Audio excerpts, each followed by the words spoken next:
Hello, I am back, this time to play some Civilization 5. It's been quite a while, so this will be my first video back, so it's going to be a bit of testing sound levels and the recording devices and things like that.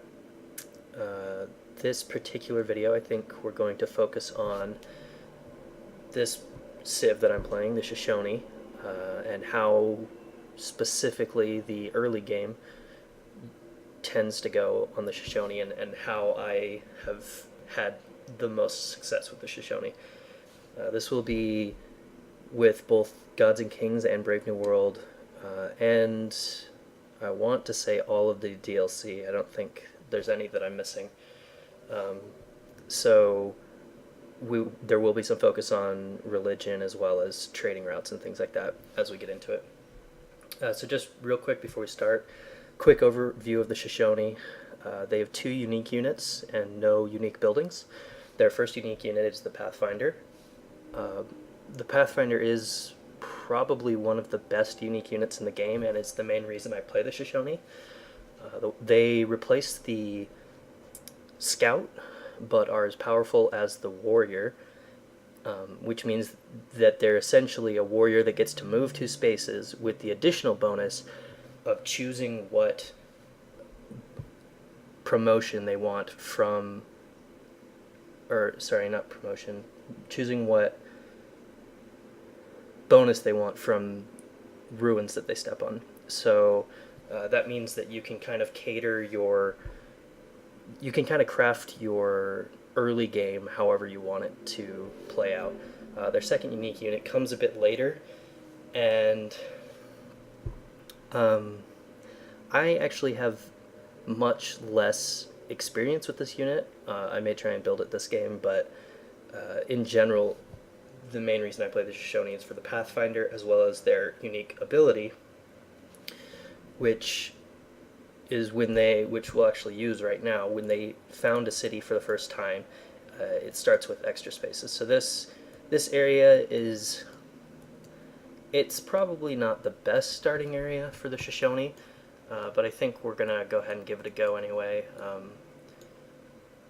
The unique bonus that that's interesting. The unique ability that we're using, you can see we actually have more spaces when we found a city, and this will happen every time we found a city. And this is our Pathfinder, so this replaces, so we actually get this in place of a warrior at the start, which is a very nice bonus. So the goal in the early game is to get a couple of Pathfinders out and find as many ruins as possible to take advantage of the Pathfinder bonuses. I think we're also going to start by going for writing, so that we can start getting our tech rolling, and we need to either get calendar or masonry fairly soon before we get our first worker. So we'll probably just go for writing first. And the first couple of turns are basically just finding as many ruins as possible and starting to explore the area. One of the nice things about having a Scout unique unit is that you get to build several of them in the early game. I tend to go for about 3 before I go for anything else, and which means you get to explore much more than a lot of other civs get to. So this is our first ruin. I think that my general strategy is to always get the population bonus when it's available. So we get this, and we're up to 2 pop now.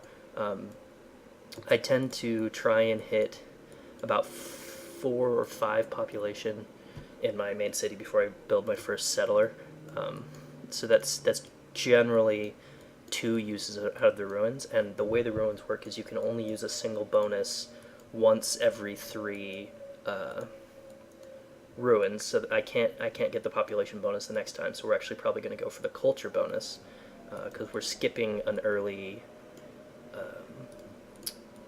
monument. So the way we're going to get our culture rolling in this game is by using this ruin, assuming that whoever this is doesn't get it first, to get our culture bonus, and then we don't need to build a monument probably ever in this game. So we're going to go ahead and do the culture bonus. You see we're already up to 28.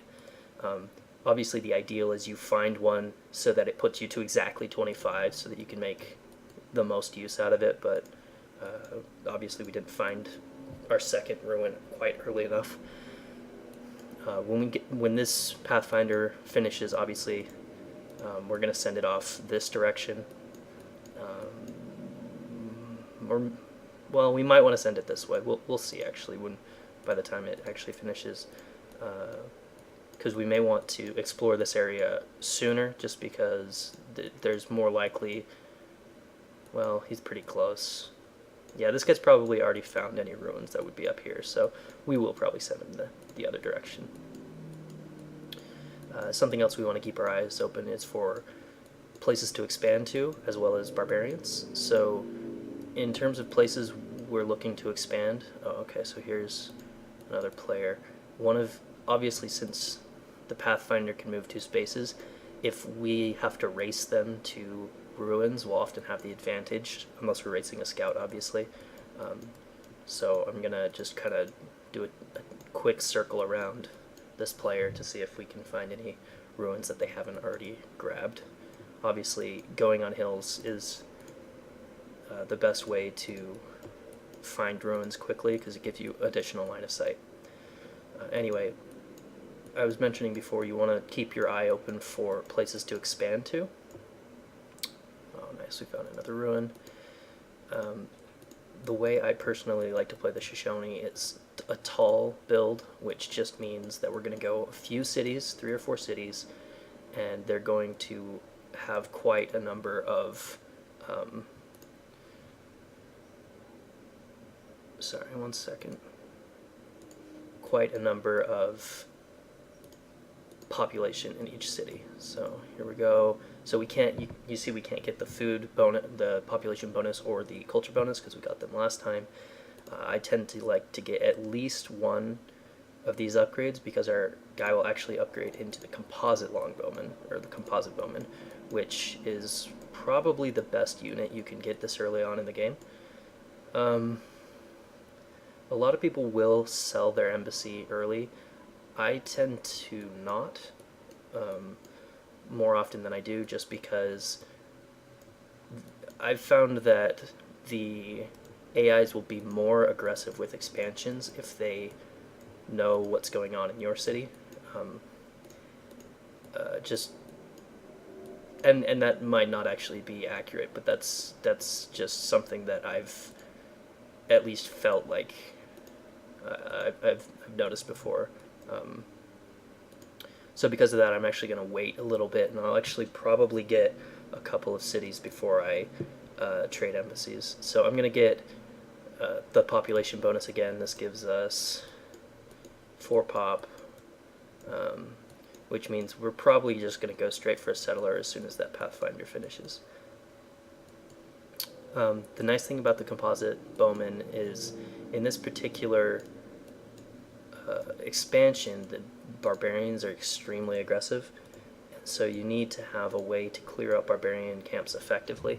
And even though we're going to have a couple of Pathfinders, they're not quite strong enough to clear barbarians safely. The barbarians are much more aggressive in this version, and so it's a little bit riskier to clear them out with melee units. Okay, so this actually, so even though I've already stepped on it, this probably would have been a good one to save for 2 more turns, because we need to get a Pantheon founded, and you can, the first time you can use a ruin to found a to get faith is on turn 20. Since we already stepped on it, though, I think we actually will do this one. I tend to not do this one very often, but I would like to find any more ruins if they're nearby. Okay, so there are some up there. Okay, that's good. I don't think anybody can get to those either before us, so we're actually going to finish scouting out this area. Yeah, that's just it was probably a small mistake for me not to get the wait 2 turns on that last ruin and get the faith bonus. We're getting a little bit harassed by barbarians. It shouldn't matter too much right now. Okay, let's see. Alright, so this looks like it's about the end. I don't think I'm gonna finish going out there. I'm just gonna get this Faith Ruin as quickly as possible. 4 turns away is... I probably should have just gone straight for it, but it shouldn't be too big of a deal. I think I actually want to get... Let's see.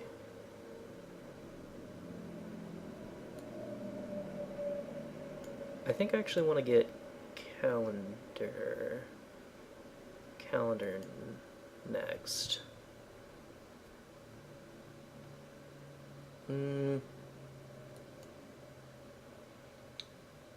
Yeah, I think I'm gonna get calendar next. And we're gonna go for, oh nice, so we'll use this one as the 5th one as long as nobody else gets it in the next turn.